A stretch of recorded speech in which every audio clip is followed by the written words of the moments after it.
But there was nothing I could do to stop other people from falling for me. And they did. I would catch them coughing up flowers. I thought I knew what I felt, but I didn't.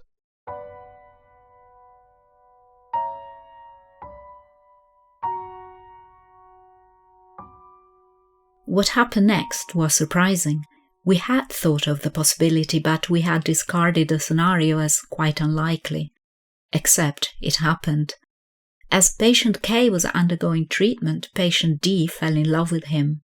Patient K remembered nothing of his pre-amnesia feelings, and he was indifferent, if not downright hostile, to patient D's advances. As a consequence, patient D developed Hanahaki. Initially, I thought I had TB.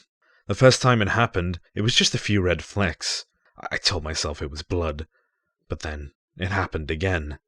And it was petals. I looked at my handkerchief and I understood. Against the white fabric, the petals, they looked like blood on snow.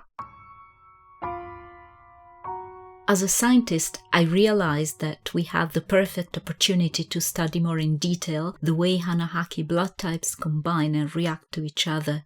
The two patients must have reciprocally incompatible Hanahaki blood types. Professor Guerrera's team determined that Hanahaki is a sort of blood-borne allergy patients develop when they fall in love with someone whose Hanahaki blood type is incompatible with their own. The team are now working to develop better treatments with fewer side effects. As a human being, I felt sorry. Patient K could have recovered spontaneously because his love becoming requited would have eliminated Hanahaki, no need for treatment and its attendant amnesia. And patient D would not have developed Hanahaki at all, since both of them would have been in love. A happy ending. It was a bitter twist in our tale. Seeking treatment had tragically snuffed out patient K's best hope. But what of his love object, patient D? I never wanted to believe he actually hated me that much. Then and now. He must have loved me. That's why he got ill.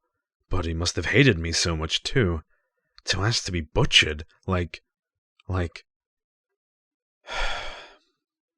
And now, here I am. I would laugh if my chest didn't hurt so much. The irony of it. I'm in love with him. Properly in love, and it's killing me. Well, it won't. I have such a bitter choice to make now. That woman doctor made it very clear. We explained the situation to patient D. On one hand, the military protocol causes amnesia. Patient D would recover from Hanahaki, but he would forget everything about his love, just like patient K did. On the other hand, our newly developed gene therapy switches off the immune reaction causing Hanahaki. Patient D would be cured, but his love and heartbreak would remain intact. Given a choice, patients will be able to decide whether to just forget about their love, or whether to keep carrying a torch in the hope that their love might one day become requited. It's up to patient D now. He must choose which course of action to take.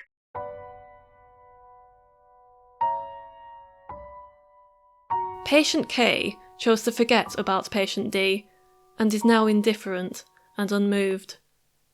Patient D belatedly fell in love with patient K and developed Hanahaki. What is patient D going to do? Will he choose to forget? Or to remember? Which one would you choose?